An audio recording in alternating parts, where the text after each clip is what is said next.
avec l'aide de Dieu, nous ferons et nous réussirons. Je suis Gabriel Serroussi et aujourd'hui nous allons parler de la 10e plaie, la mort des premiers-nés. Dans la parashat Bo, donc dans la section de Va vers Pharaon, il est marqué que la dernière plaie que Dieu a envoyée aux Égyptiens est la plaie la plus difficile, la plus dure, celle qui a finalement décidé, qui a brisé Pharaon, c'est la mort des premiers-nés. La mort des premiers-nés, ce n'est pas comme on le laisse penser dans les films, c'est aussi la mort des adultes. Un homme peut être âgé de 70 ans, de 90 ans, et pourtant il reste l'aîné de la famille. Le premier-né, le premier qui est né, le premier qui est né de l'homme, ou le premier qui est né de la femme, ou même le premier-né du couple. Si maintenant une personne, un homme divorcé, se marie avec une femme divorcée, les deux ont eu des enfants de leur premier mariage. Et lors de leur second mariage, ils ont un enfant ensemble. Cet enfant est considéré comme le premier-né du couple. Si une femme a divorcé et qu'elle s'est mariée avec 3 hommes différents, et de chacun de ces hommes, elle a eu un enfant, chaque enfant est considéré premier-né par rapport à son père. Identique, si un homme s'est marié avec 3 femmes différentes, chaque enfant qui naît est considéré comme premier-né vis-à-vis de sa mère. Non seulement les premiers-nés donc humains, mais aussi les premiers-nés parmi les bêtes, même chez les animaux. Et ça, j'explique pourquoi les animaux, qu'est-ce qu'ils ont fait dans cette histoire, les animaux? Parce que étant donné que les animaux étaient considérés comme sacrés, de la même manière que maintenant en Inde, on considère les vaches comme sacrées, chez les Égyptiens aussi, il y avait des animaux qui étaient considérés comme sacrés. Donc, l'Éternel a frappé tout le monde pour montrer que même les dieux des Égyptiens, même vos dieux, le Saint, béni soit-il, n'épargne personne. Il montre qu'il est au-dessus et au-delà de tous. C'est lui qui donne la vie, c'est lui qui la reprend. Comme le dit Iov, l'Éternel a donné, l'Éternel a repris, que le nom de l'Éternel soit béni. C'est de l'Éternel que tout vient. C'est lui qui donne, c'est lui qui prend. Il a décidé de donner la vie, il a décidé de la reprendre. Pourquoi Dieu, qui est tout puissant, pouvait épargner les enfants, bien sûr, pouvait trouver une autre manière. Pourquoi est-ce qu'il n'a pas épargné des enfants qui sont finalement innocents de toute faute?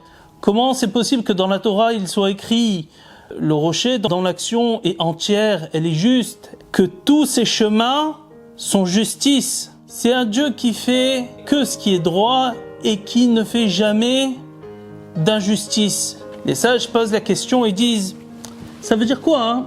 Il ne fait pas d'injustice. S'il fait de la justice, ça veut dire qu'il ne fait pas d'injustice. Quelle est la signification? Les sages répondent, ils disent, dans ce monde-ci, lorsqu'un juge va condamner une personne, il ne condamne pas que la personne.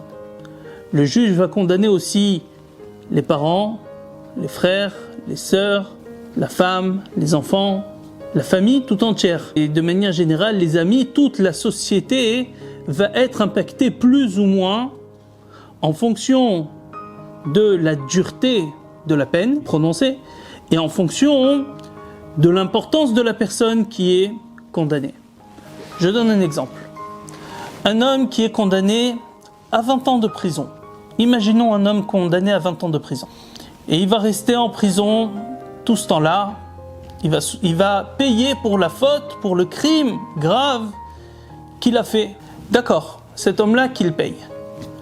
Mais la femme, qu'est-ce qu'elle a fait pour être privée de son mari pendant 20 ans? Les enfants, qu'est-ce qu'ils ont fait pour être privés de leur père pendant 20 ans?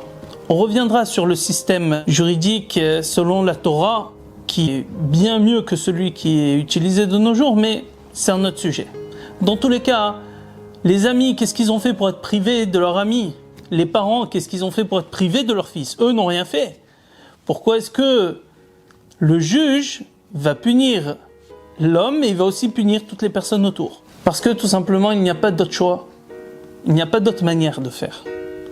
On est obligé de punir. Quand on punit la personne, automatiquement, il va y avoir des répercussions. Il va y avoir des dommages collatéraux. Donc, Même si on ne veut pas punir les enfants, il n'y a pas d'autre manière de punir le père, même si on lui donne une amende. Est-ce que les enfants ne vont pas souffrir du manque d'argent? Est-ce que leur famille ne va pas souffrir? Évidemment. Donc, ce n'est pas possible dans ce monde-ci de punir un homme sans en impacter les personnes autour. Pour Dieu, ce n'est pas pareil. Pour l'Éternel, l'Éternel ne punit pas quelqu'un tant que toutes les personnes qui sont autour de lui ne l'ont pas mérité. C'est-à-dire, si un homme fait du mal et qui mérite de recevoir une punition, Dieu n'enverra pas la punition tant que les parents, eux, ne mériteront pas de voir leur enfant souffrir d'une telle manière. C'est-à-dire que si le fils mérite un châtiment, mais que les parents ne méritent pas cette souffrance de voir leur fils recevoir un châtiment, le châtiment ne sera pas donné. Si la femme ne mérite pas de voir son mari recevoir un tel châtiment, le châtiment ne sera pas appliqué. Si les enfants ne méritent pas, eux non plus, ils ne recevront pas. Or, on arrive à la question, et pourtant les enfants sont innocents de toute faute. Comment est-ce qu'on peut faire payer des enfants? Les enfants sont innocents par défaut, ils sont innocents. Pourrait-il être coupable de mériter une telle souffrance? Là-dessus, les sages nous expliquent. Lorsqu'une personne fait du mal et qu'elle n'a pas payé dans ce monde-ci le mal qu'elle a fait, mis à part le fait qu'elle devra peut-être aller en enfer ou peut-être aller dans un autre endroit. Si par exemple elle a volé de l'argent, on va dire 10 €, Dieu renverra l'âme du voleur, Dieu renverra l'âme du volé et il fera en sorte que le voleur de la vie précédente, de la précédente réincarnation, dans cette réincarnation, dans cette vie, rende les 10 € à la personne qui l'a volé. Ensuite, il pourra mourir. Mais d'abord, tu rends ce que tu as volé. Ne crois pas que ce que tu as fait, ça y est, j'ai pris, j'ai réussi, j'ai gagné. Non, quand quelqu'un il fait du mal, quand quelqu'un il fait souffrir une autre personne, Dieu ne laisse pas ça ouvert. Non, à la fin, il ferme les comptes. L'Éternel ferme toujours les comptes. Donc, de cette même manière, lorsque une personne doit être condamnée à 20 ans de prison, par exemple, alors Dieu va faire en sorte que les enfants qu'il est et qui vont souffrir de la perte de leur père, ce soient des âmes de personnes qui, dans des vies précédentes, ont déjà mérité ce châtiment, mais le châtiment n'a pas été appliqué. Alors maintenant, il sera appliqué.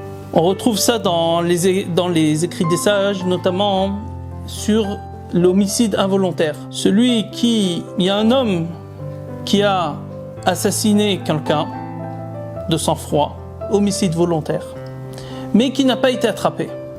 Il y a un autre homme qui se tenait sur une échelle, il a rangé le toit de sa maison, et puis il est tombé sur une personne, il l'a tué, mais aussi il ne s'est pas fait attraper. Dieu fait en sorte que cet homme-là qui a fait le meurtre involontairement, va maintenant aller dans la forêt, il va prendre la hache pour couper du bois. La hache va lui glisser des doigts, elle va s'envoler et elle va tuer qui? Le meurtrier volontaire. Et là, cette fois, le meurtrier involontaire, il se fera attraper. C'est-à-dire, d'une manière ou d'une autre, comme tu veux, que ce soit de droite ou de gauche ou de droite, justice est toujours faite. Que tu le veuilles, que tu le veuilles pas, que tu le saches, que tu ne le saches pas. Malgré toi, justice sera toujours faite. C'est la réponse pourquoi des fois l'Éternel fait abattre son courroux, sa colère, sur des personnes qui apparemment sont justes de toute faute. Qu'est-ce que les enfants d'Israël avaient mérité pour rester des centaines d'années en Égypte? Esclaves. Qu'est-ce qu'ils avaient fait de mal? Ils n'avaient rien fait. Qu'est-ce qu'ils avaient fait? Qu'est-ce qu'il a fait Jacob, le patriarche, pour souffrir autant de Lavan? Qu'est-ce qu'il a fait Jacob pour mériter pendant des dizaines d'années de ne plus voir, de croire son fils Joseph qui est mort? Qu'est-ce qu'il a fait pour souffrir de son frère Ésaü? Qu'est-ce qu'il a fait Isaac, le patriarche, pour mériter de voir à chaque fois le fruit de son labeur, à chaque fois qu'il faisait creuser un puits, les Philistins venaient et le rebouchaient. Qu'est-ce qu'ils ont fait ces gens-là? L'Éternel, lui, a l'image globale. Nous, on voit juste local. Maintenant que nous avons compris cette notion fondamentale dans le judaïsme, que toutes les actions de l'Éternel sont justes, en attendant de se revoir, bénédiction et réussite. Voilà, la vidéo est à présent terminée. Si vous avez aimé, n'oubliez pas de mettre un pouce bleu et de partager. Et si vous souhaitez soutenir la chaîne et son contenu, vous pouvez faire un tour sur ma page Tipeee. Les liens sont dans la description. En attendant, bénédiction et réussite.